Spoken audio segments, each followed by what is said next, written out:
सारी पृथ्वी पर एक ही भाषा और एक ही बोली थी।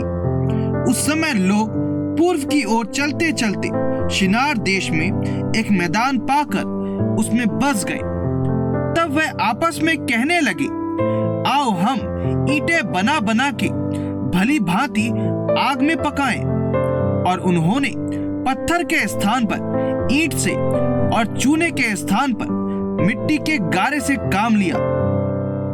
फिर उन्होंने कहा, आओ हम एक नगर और एक गुम्मट बना ले, जिसकी चोटी आकाश से बातें करे। इस प्रकार से हम अपना नाम करें। ऐसा ना हो कि हमको सारी पृथ्वी पर फैलना पड़े। जब लोग नगर और गुम्मट बनाने लगे, तब उन्हें देखने के लिए यहोवा उतर आया।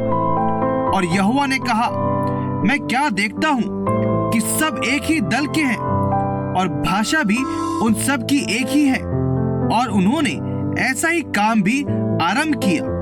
और अब जो कुछ वे करने का यत्न करेंगे, उसमें से कुछ भी उनके लिए अनहोना ना होगा। इसलिए आओ हम उतर के उनकी भाषा में गड़बड़ी डालें कि वे एक दूसरे की बोली को ना समझ सके। इस प्रकार यहोवा ने उनको वहां से सारी पृथ्वी के ऊपर फैला दिया और उन्होंने उस नगर का बनाना छोड़ दिया। इस कारण उस नगर का नाम बेबीलोन पड़ा, क्योंकि सारी पृथ्वी की भाषा में जो गड़बड़ी है वह यहोवा ने वहीं डाली। और वहीं से यहोवा ने मनुष्य को सारी पृथ्वी के ऊपर फैला दिया। शेम की वंशावली यह है। जल प्रलय के 2 वर्ष पश्चात जब शेम 100 वर्ष का हुआ, तब उससे अर्पक्षद का जन्म हुआ। और अर्पक्षद के जन्म के पश्चात शेम 500 वर्ष जीवित रहा और उसके और भी बेटे बेटियां उत्पन्न हुई। जब अर्पक्षद 35 वर्ष का हुआ, तब उससे शहले का जन्म हुआ। और शहले के जन्म के पश्चात अर्पक्षद 403 वर्ष और जीवित रहा और उसकी और भी बेटे बेटियां उत्पन्न हुई। जब शहले 30 वर्ष का हुआ, तब उसके द्वारा एबेर का जन्म हुआ। और एबेर के जन्म के पश्चात शहले 403 वर्ष और जीवित रहा और उसके और भी बेटे बेटियां उत्पन्न हुई। जब एबेर 34 वर्ष का हुआ, तब उसके द्वारा पेलेग का जन्म हुआ। और पेलेग के जन्म के पश्चात एबेर 430 वर्ष और जीवित रहा और उसके और भी बेटे बेटियां उत्पन्न हुई। तब पेलेग 30 वर्ष का हुआ, तब उसके द्वारा रू का जन्म हुआ। और रू के जन्म के पश्चात पेलेग 209 वर्ष और जीवित रहा और उसके और भी बेटे बेटियां उत्पन्न हुई। जब रू 32 वर्ष का हुआ, तब उसके द्वारा सरूग का जन्म हुआ। और सरूग के जन्म के पश्चात रू 207 वर्ष और जीवित रहा और उसके और भी बेटे बेटियां उत्पन्न हुई। जब सरूग 30 वर्ष का हुआ, तब उसके द्वारा नाहोर का जन्म हुआ।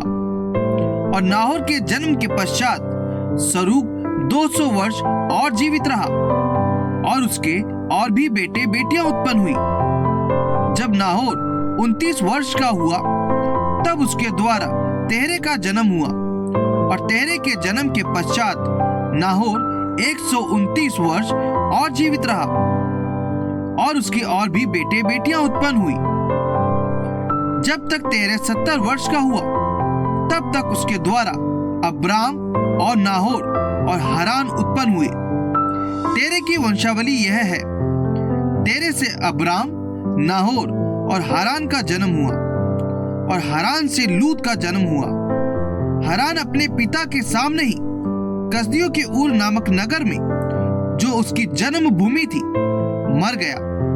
अब्राम और नाहोर दोनों ने विवाह किया। अब्राम की पत्नी का नाम सारे और नाहोर की पत्नी का नाम मिल्का था। यह उस हारान की बेटी थी जो मिल्का और इसका दोनों का पिता था। सारे तो बांझ थी, उसकी संतान ना हुई। तेरे अपने पुत्र अब्राम और अपने पोते लूत, जो हारान का पुत्र था, और अपनी बहू सारे, जो उसके पुत्र अब्राम की पत्नी थी, इन सबों को लेकर कसदियों की ऊर नगर से निकल कनान देश जाने को चला। पर हरान नामक देश में पहुंचकर वहीं रहने लगा। जब तेरह 205 वर्ष का हुआ तब वह हरान देश में मर गया।